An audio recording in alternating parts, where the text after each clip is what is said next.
Jadi asal usulnya keberadaan makam Mbah Said Husain yang ada di Dusun Geger, Desa Ikir, Geger, Kecamatan Cermin. Bahwa makam Mbah Said Husain ini masih ada hubungannya dengan makam panjang yang ada di Teheran, Siti Fatimah binti Al-Maimun. Karena sampai ada di desa kami ini, Desa Geger, itu perjalanannya mungkin ada hubungan dengan Kali Lamong, termasuk perjalanan antara ke Mojopahit, Trowulan, termasuk Trowulan Mojopahit. Nah, di waktu itu dalam perjalanan kembali, ya mungkin tidak langsung ke Teheran, langsung berhenti di Desa Ikir Geger untuk syiar agama Islam. Makanya di Desa Ikir Geger, khususnya Dusun Geger itu banyak sejarah peninggalan yang terkenal, termasuk Candi Ireng. Itu memang ada candinya, karena faktor alam karena dekat dengan Sungai Kali Lamong sehingga hancur. Dulu ceritanya orang-orang yang ada di sekitar itu ada juga ada pasar, pasar itu. Nah, sebelah utaranya Candi Jabari, candinya sebelah selatan. Sebelah utara itu ada pasar, makanya di situ itu mungkin banyak sandarnya kapal-kapal untuk berdagang. Makanya ada Mbah Said Husain ini masih ada hubungannya dengan sejarah Kali Lamong. Kalau dilihat dari seorang arkeolog dari Mojokerto Trowulan, itu peninggalannya itu yang ada termasuk batu bata merah, batu putih dan batu bata merah itu memang dari Mojopahit dibawa ke sini. Jadi tahun 2004 baru kita masukkan ke cagar budaya, diresmikan bahwa ini masuk situs benda cagar budaya. Dari situs itu lokasi makanya di sini itu lokasinya namanya keramat, lokasi keramat. Dulu bukan tempat umum, makam umum khusus. Sekarang karena faktor alam banjir sehingga untuk umum bisa diikut di sebelah. Jadi apa itu Mbah Said Husain ini kalau menurut sejarahnya itu masih ada hubungan dengan yang ada di Leran, Siti Fatimah binti Al-Maimun. Aslinya dari Persia, dari Mbah Said Husain itu dari Persia, bukan dari Persia Arab. Terus mengapa disebut makam panjang? Nah, karena disebut makam panjang karena di sana itu sampean itu dulu orang itu menyebutnya itu makam panjang, bukannya itu hampir meter makamnya itu. Jadi makamnya itu sampai hampir 4 meter. Sebenarnya itu kan batu nisannya itu yang aslinya di belakang yang baru. Jadi hampir 4 meter makamnya. Mungkin ya orang-orang dahulu itu mungkin jadi tinggi gitu. Terus bagaimana pengaruh atau peran makam Syekh Husin pada masyarakat? Insya Allah kegiatan keagamaan ini ya itu banyak dari luar daerah ziarah untuk hari Kamis malam Jumat itu ada apa itu jamaah-jamaah dari luar ziarah sini. Kebanyakan itu malah kebanyakan yang datang ke situ itu malah yang banyak dapat firasat katanya.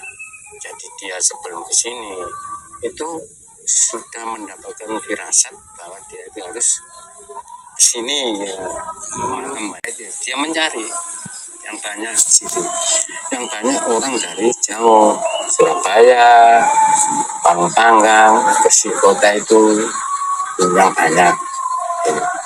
Bahkan sampai dari luar pulau itu ada, Kalimantan juga ada. Kayak apa itu seringnya malam biasanya ya. Terus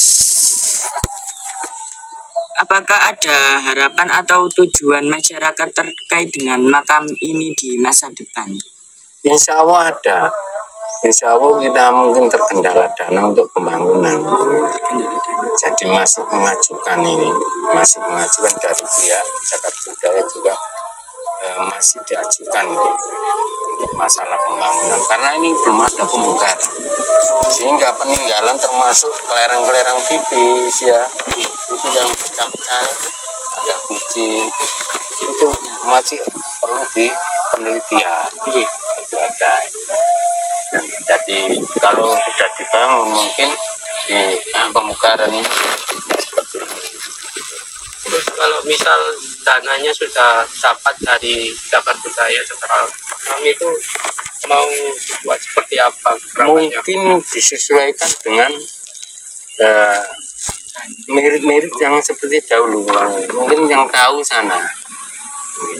Nah, jadi dilihat gini, bendanya ini tahun berapa, ini pembangunannya seperti apa itu, nanti nggak sama ditinggal, jadi tetap ada simbol-simbolnya. Pak, kalau boleh tahu pengajuan dananya ini dari kapan? Pengajuan dana itu karena menunggu ya. Jadi kalau tahun ini keluar terus tahun sekarang ini tahun depan. Jadi insya Allah itu tahun 2004 ini insya Allah ada yang baik. Ada insya Allah. Terus apakah pernah ada tradisi khusus atau acara yang terkait dengan makam ini? Ada hall biasanya. Biasanya hallnya itu bulan Rejab ini. Bulan Rejab karena terbentur dana akhirnya seadanya. Admil biasa. Tapi kenapa hallnya kok gak terlalu meriah kalau ya sama setengah bumi? Nah, biasanya kan di makanya dulu sebelum ini masuk Cagar Budaya ceritanya dulu itu kalau sedekah bumi di sini. Oh, di sini. Orang-orang dulu di sini. Jadi di wilayah sini kumpulnya. Makanya pihak desa dulu sudah musyawarah ya, rapat untuk menghidupkan kembali sedekah bumi. Cuma kapan kita belum tahu. Mestinya 2004 ini.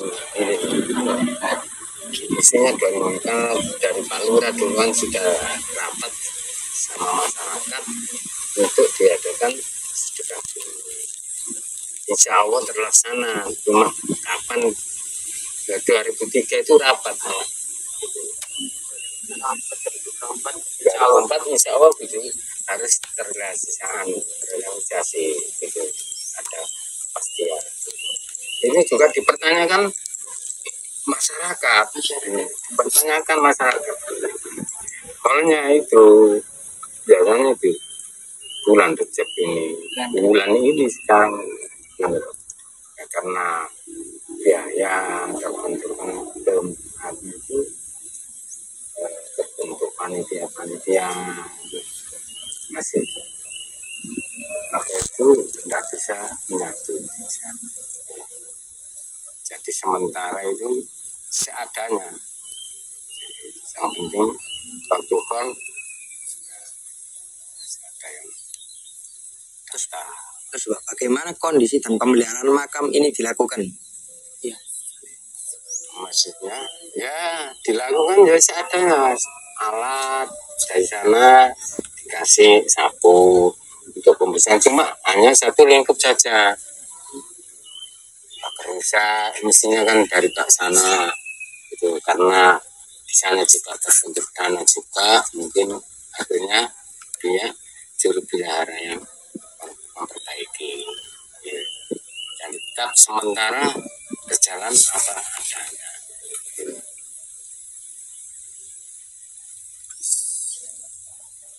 Apa yang menjadi tanggung jawab utama dalam merawat dan menjaga makam ini?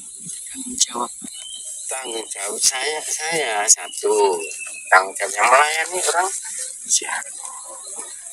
Jadi jam berapa, kapanpun harus ada di.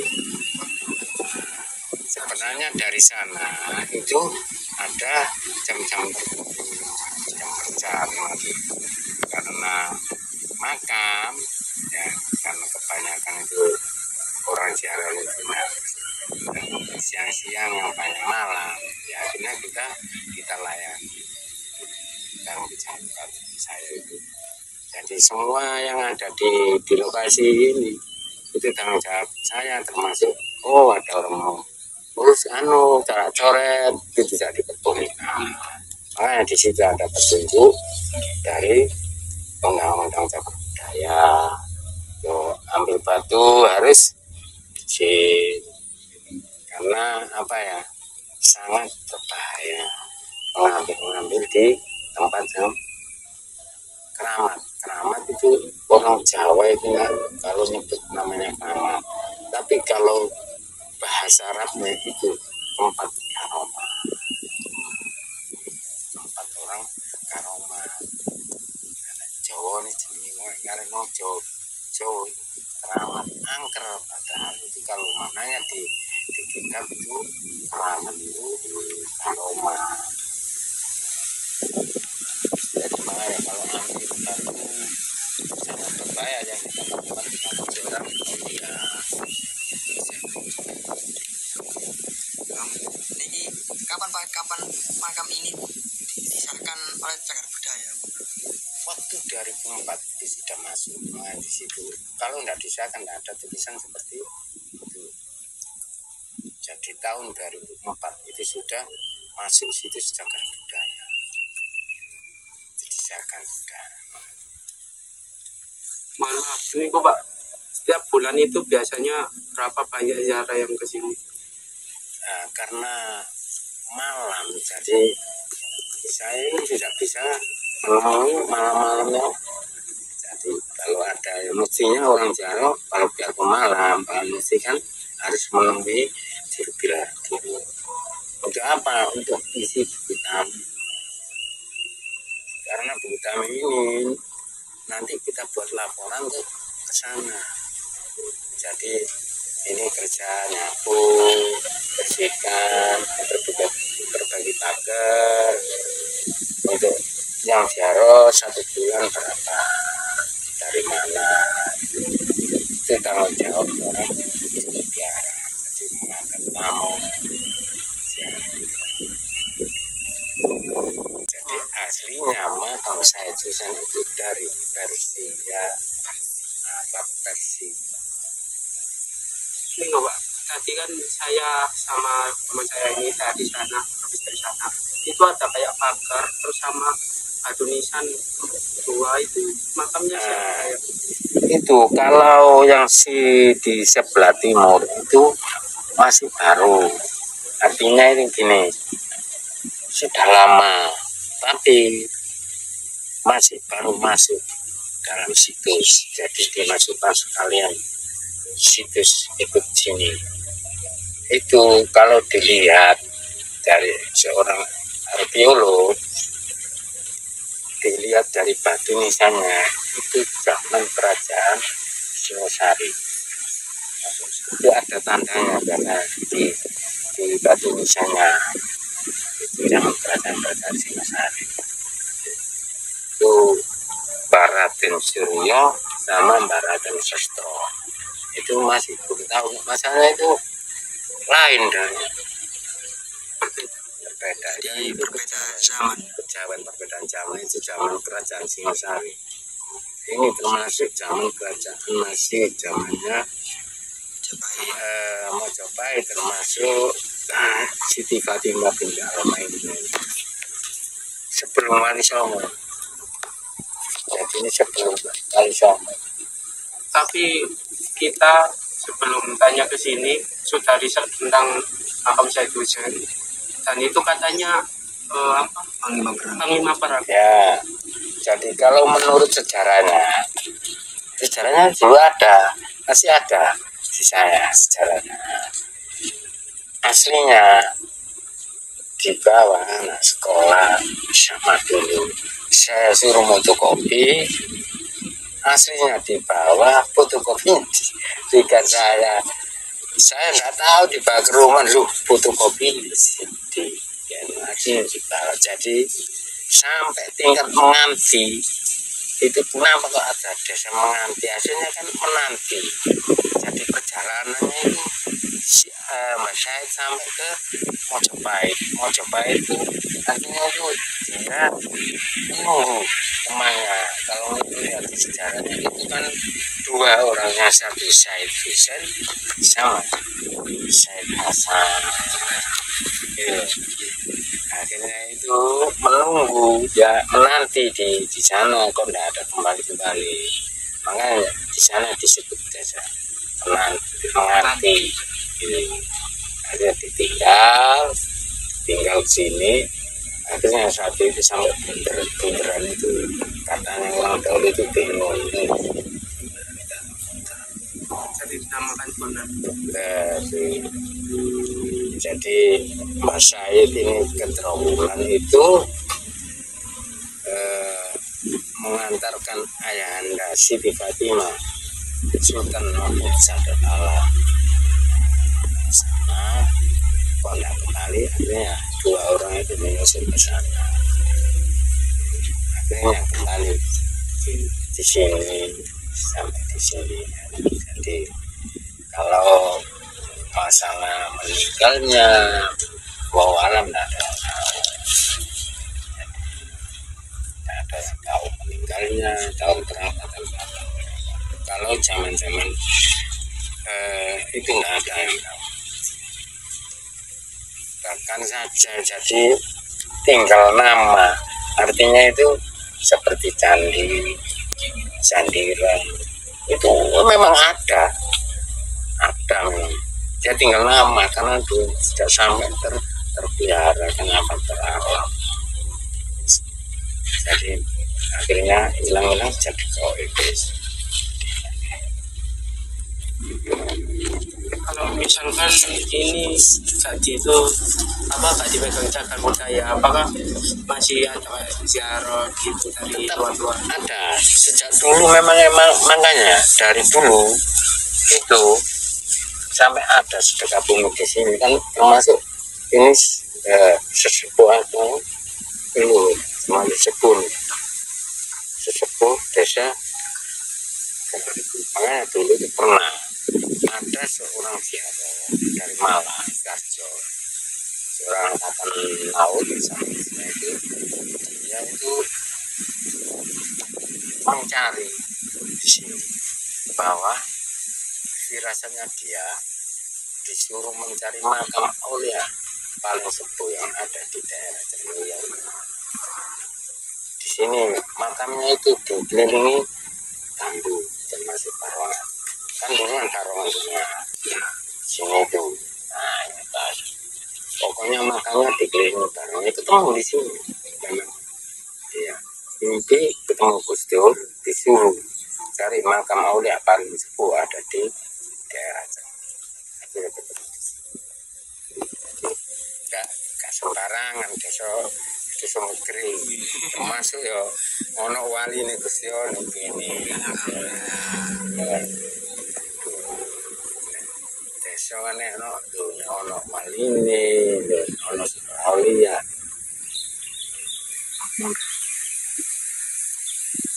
Jawa ya mesti tahun-tahun nggak akan datang Jawa ini pasti jelas.